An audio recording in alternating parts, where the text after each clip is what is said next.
Hey, I'm back. Uh, Sorry it took so long to come back. I am going to try and record these as quickly as I can, but life happens. Currently, we are reading from The Lion, the Witch, and the Wardrobe, Book 1 in the Chronicles of Narnia by C.S. Lewis, illustrated by Pauline Baynes. Chapter 6, Into the Forest.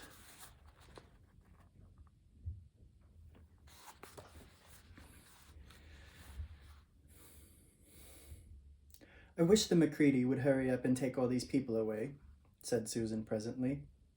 I'm getting horribly cramped. And what a filthy smell of camphor, said Edmund.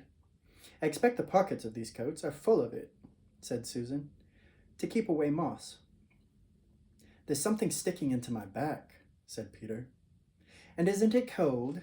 Said Susan. Now that you mention it, it is cold, said Peter. And hang it all, it's wet too. What's the matter with this place? I'm sitting on something wet. It's getting even wetter every minute. He struggled to his feet. Let's get out, said Edmund. They've gone. Oh, said Susan suddenly, and everyone asked her what was the matter.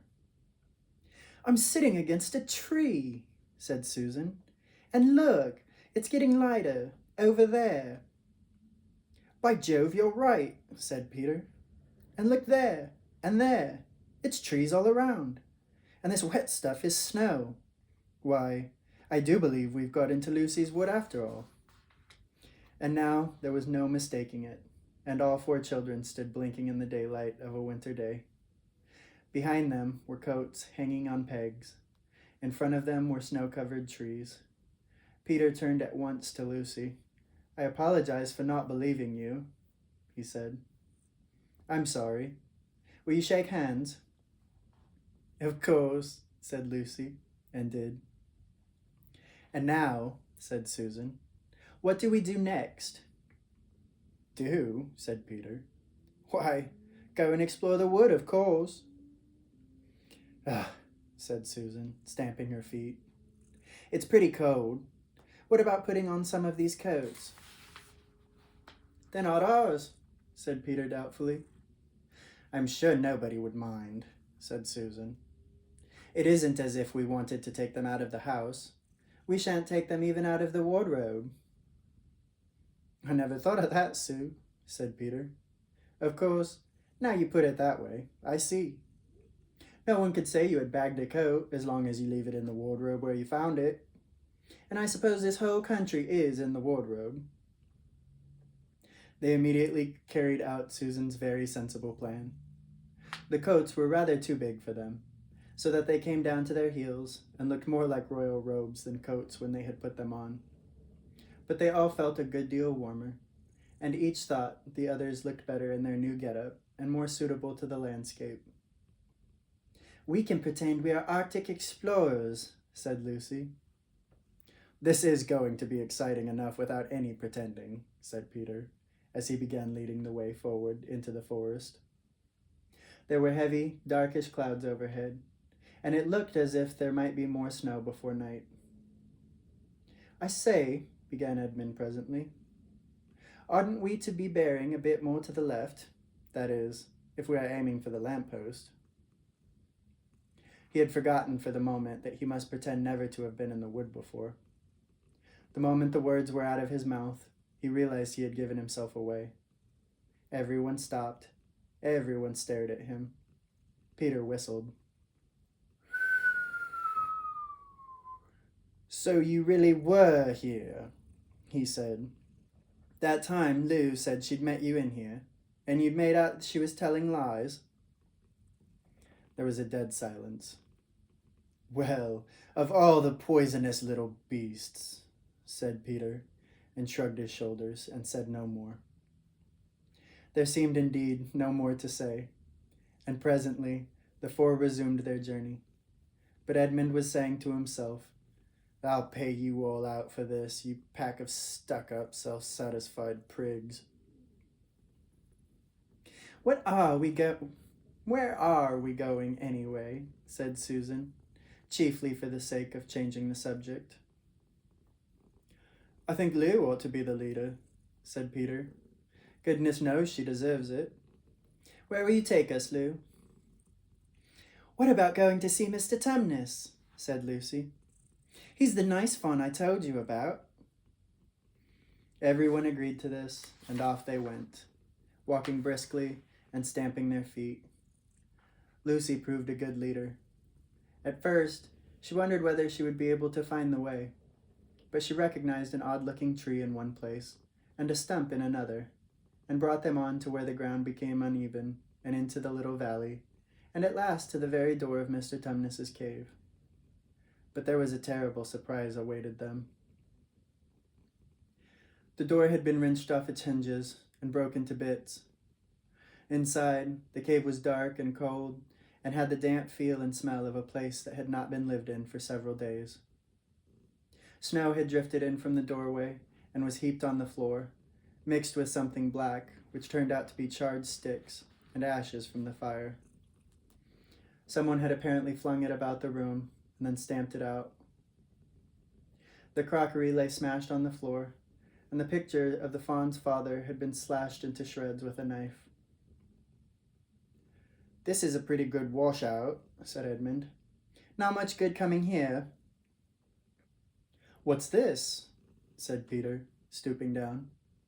He had just noticed a piece of paper which had been nailed through the carpet to the floor. Is there anything written on it? Asked Susan. Yes, I think there is, answered Peter. But I can't read it in this light. Let's get out into the open air. They all went out into the daylight and crowded round Peter as he read out the following words. The former occupant of these premises, Fawn Tumnus, is under arrest and awaiting his trial on a charge of high treason against Her Imperial Majesty Jadis, Queen of Narnia, Chatelaine of Caerpervel, Empress of the Lone Islands, etc. Also of comforting her said Majesty's enemies, harboring spies, fraternizing with humans. Signed, Fenris Oath, Captain of the Secret Police. Long live the Queen. The children stared at each other. I don't know that I'm going to like this place after all, said Susan. Who is this Queen, Lou? Said Peter. Do you know anything about her? She isn't really a queen at all, answered Lucy. She's a horrible witch, the White Witch. Everyone, all the wood people hate her. She has made an enchantment over the whole country so that it is always winter here and never Christmas. I wonder if there's any point in going on, said Susan. I mean, it doesn't seem particularly safe here, and it looks as if it won't be much fun either. And it's getting colder every minute, and we've brought nothing to eat. What about just going home? Oh, but we can't, said Lucy suddenly. Don't you see? We can't just go home, not after this. It's all on my account that the poor fawn has got into this trouble. He hid me from the witch and showed me the way back. That's what it means by comforting the Queen's enemies and fraternizing with humans. We must try to rescue him. A lot we could do, said Edmund, when we haven't even got anything to eat. Shut up, you, said Peter, who was still very angry with Edmund. What do you think, Susan? I've got a horrid feeling that Lou is right, said Susan. I don't want to go a step further, and I wish we'd never come. But I think we must try to do something for Mr. whatever his name is. I mean, the fawn. That's what I feel too, said Peter. I'm worried about having no food with us. I'd vote for going back and getting something from the larder, only there doesn't seem to be any certainty of getting into this country again when once you've got out of it. I think we'll have to go on. So do I, said both the girls. If only we knew where the poor chap was imprisoned, said Peter. They were all still, wondering what to do next, when Lucy said, "Look, there's a robin with such a red breast. It's the first bird I've seen here. I say, I wonder, can birds talk in Narnia? It almost looks as if it wanted to say something to us." Then she turned to the robin and said, "Please, can you tell us where Tumnus the fawn has been taken to?" As she said this, she took a step forward towards the bird. It at once hopped away, but only as far as to the next tree. There it perched and looked at them very hard, as if it understood all that they had been saying. Almost without notice that they had done so, the 4 children went a step or 2 nearer to it. At this, the robin flew away again to the next tree, and once more looked at them very hard. You couldn't have found a robin with a redder chest or a brighter eye. "Do you know," said Lucy, "I really believe he means us to follow him." "I have an idea he does," said Susan. "What do you think, Peter?" "Well, we might as well try it," answered Peter. The robin appeared to understand the matter thoroughly. It kept going from tree to tree, always a few yards ahead of them, but always so near that they could easily follow it. In this way it led them on, slightly downhill. Wherever the robin alighted, a little shower of snow would fall off the branch. Presently, the clouds parted overhead, and the winter sun came out, and the snow all around them grew dazzlingly bright. They had been traveling in this way for about half an hour, with the 2 girls in front, when Edmund said to Peter, "If you're not still too high and mighty to talk to me, I've something to say to which you'd better listen." "What is it?" asked Peter. "Hush, not so loud," said Edmund. "There's no good frightening the girls. But have you realized what we're doing?" "What?" said Peter, lowering his voice to a whisper. "We're following a guide we know nothing about. How do we know which side that bird is on? Why shouldn't it be leading us into a trap?" "That's a nasty idea." "Still, a robin, you know. They're good birds in all the stories I've ever read. I'm sure a robin wouldn't be on the wrong side." "If it comes to that, which is the right side? How do we know the fawns are in the right and the queen, yes, I know we've been told she's a witch, is in the wrong? We don't really know anything about either." "The fawn saved Lucy."